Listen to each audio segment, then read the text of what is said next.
So today I'm excited to be able to teach on a subject that, as far as I know, is unique to my channel and unique to me. It's a different concept on learning chords. If you find this concept is out there on the internet, let me know in your comments or a direct message or whatever. I won't be offended or anything like that.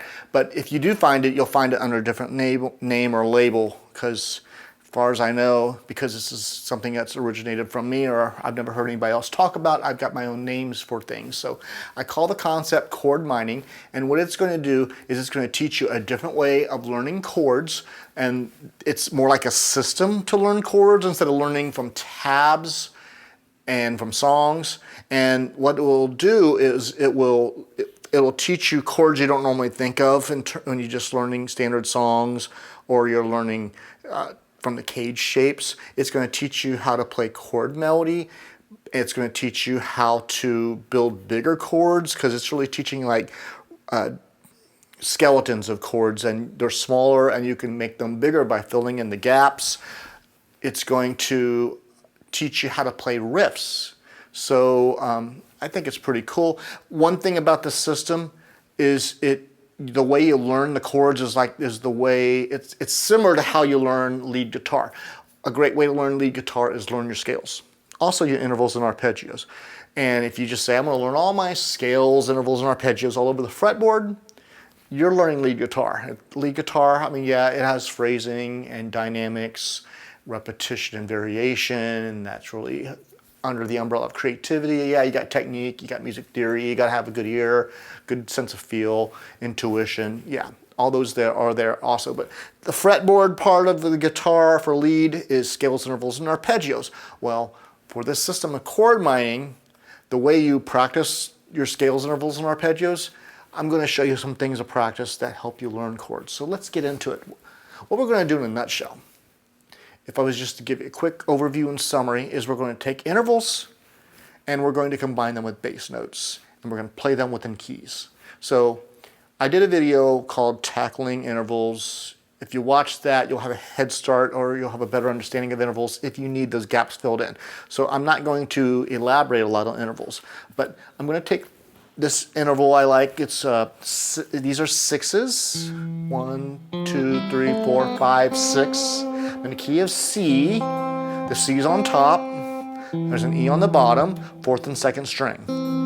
Okay, I'm just hybrid picking the right hand, but it really doesn't matter how you play it, but you can't strum it without it having a good mute on that 3rd string.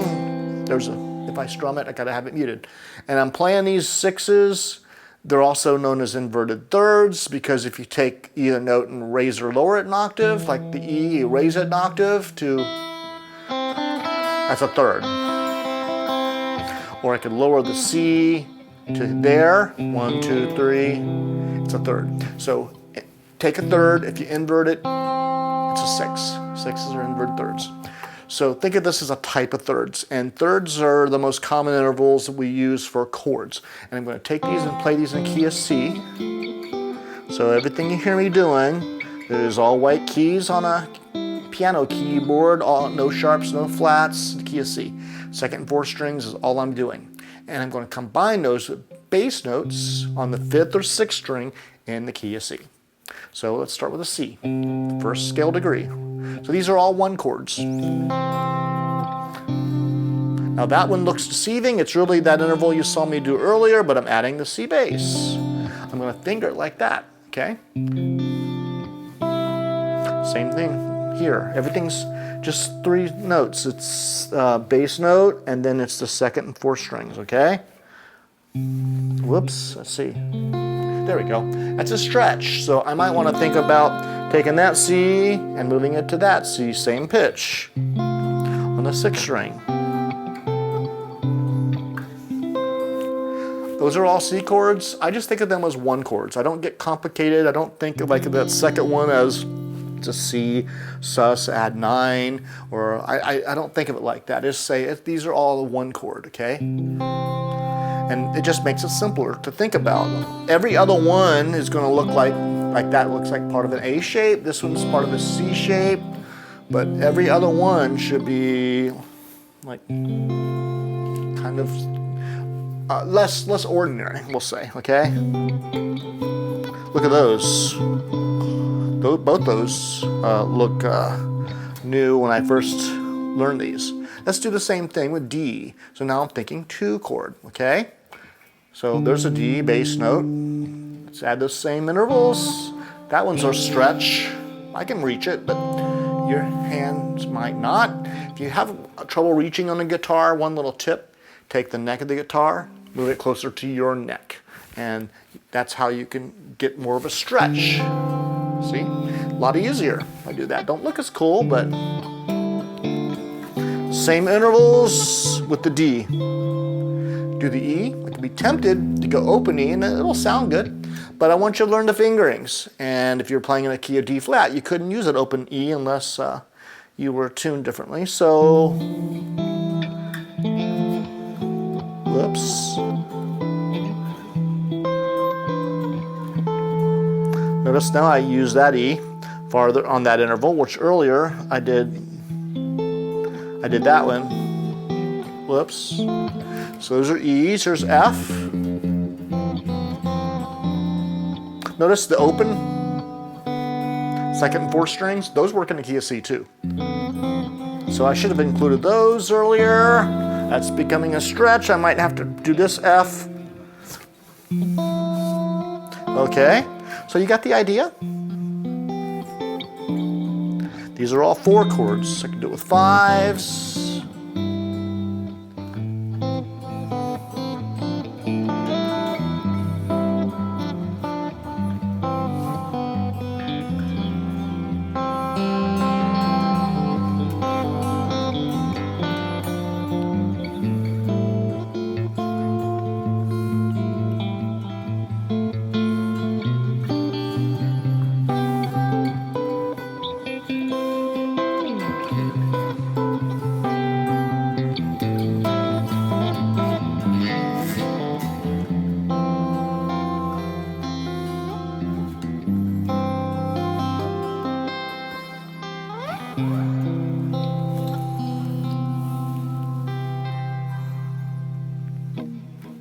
So you can see them in motion now.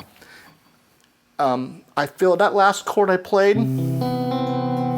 see that note? Major 7. I discovered that by, I learned this, took the C chord that we already know just from Caged, only playing, again, 5th string, 4th and 2nd. I said, well, I don't have to throw that G in the middle. Okay, and throw in any note in the key of C major. So there's a C there. I already got 2 other C's. What if I drop that C because I'm moving through the C major scale, and I went to a B, and that made it a major 7. I could take that note, move it down to A. I can take it, move it down again to G. So that's something else you could be doing with these. These are all like little.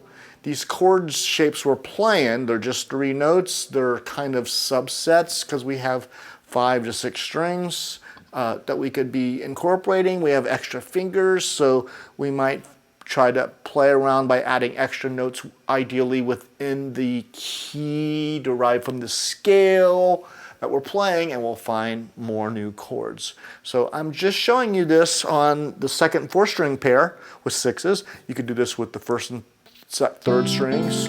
I'm not going to take you through them all. Okay. There's the 2 minor.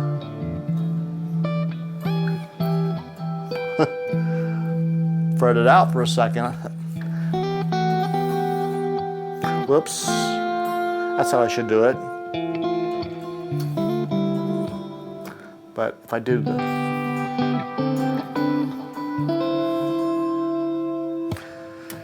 So I could do different string pairs. You kind of saw me go back to the middle ones and then back to the outer ones.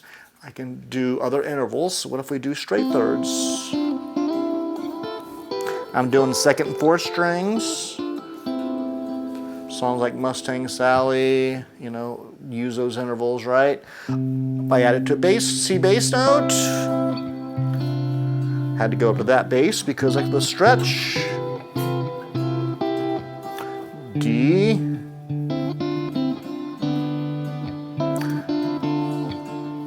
you can hear how, hopefully you're being inspired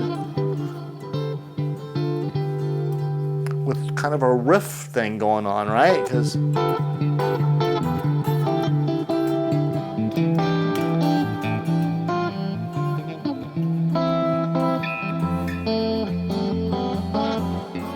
whoops.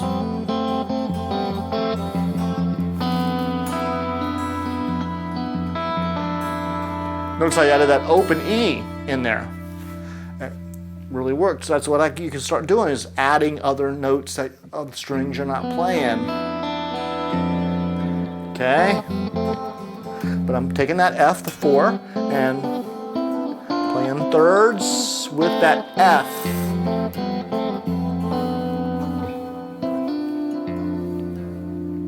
You can really see it if I do it that way, okay? But that's what I'm talking about when I call this chord mining. It's a way of learning all these neat chords, kind of like you would practice scales to learn leads. Now there's another concept that we could also be doing here. Instead of moving the intervals, we can move the bass notes. So let me just grab one interval as an example. I'm going to go back to the 6 we played earlier, second 4 strings. And we'll take my bass note and I'm going to walk it in the key of C. So down to the B, down to the A, down to the G, the 5, down to the F, the 4. That's 7 new chords. A lot of times songs will do that. They'll hold on to an interval and the bass note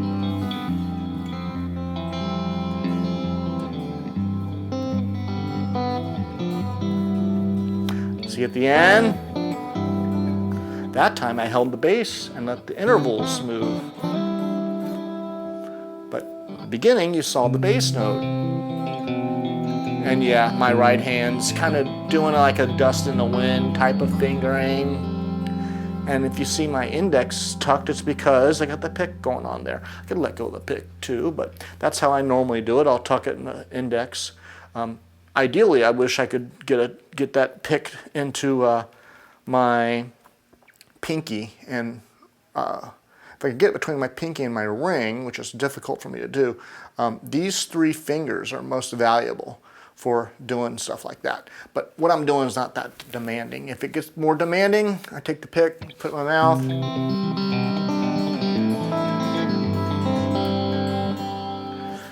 So if I was going to try anything that was at Tommy Emmanuel's level, and that guy's a monster, I can't play like him, but I'd have to ditch the pick for a lot of that stuff. And I think he uses thumb pick, so I'm not very good at thumb pick, but hopefully you're getting the idea of the fretboard and what chord mining can do. Bass notes can move, intervals can stay static, or like, you know, let me give you another example real quick.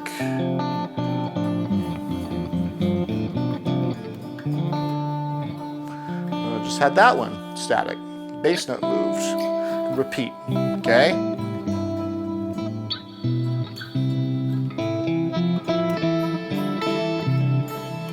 I keep accidentally hitting the first string.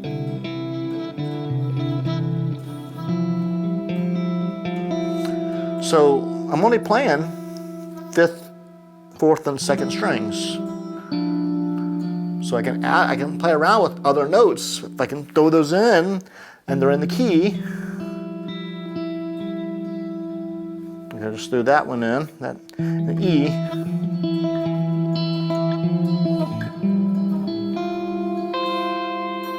I love that one. I've discovered that through this whole thing.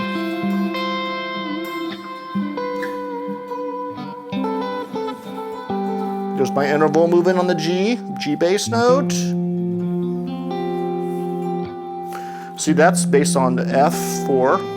There's that 6, and I threw in the D. So I'm starting to throw in notes that when those strings were skipping. See if you can find notes in the key to throw in. That's the more advanced level. Just move the bass note. That riff, that's that interval, while I'm holding onto that bass. Whoops.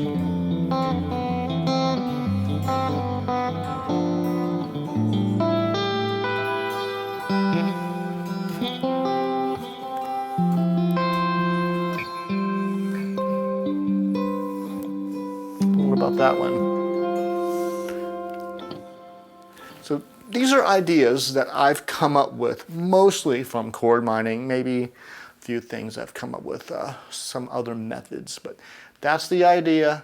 You can hear hopefully in my demonstrations the idea of it's really jump starting it into chord melody. If you're not familiar with chord melody, it's kind of thinking like a pianist does, where the top of what you're playing is your melody, the middle is your chord, and then you have a bass note. So you have three parts. You have bass, harmony, melody, from low to high, okay?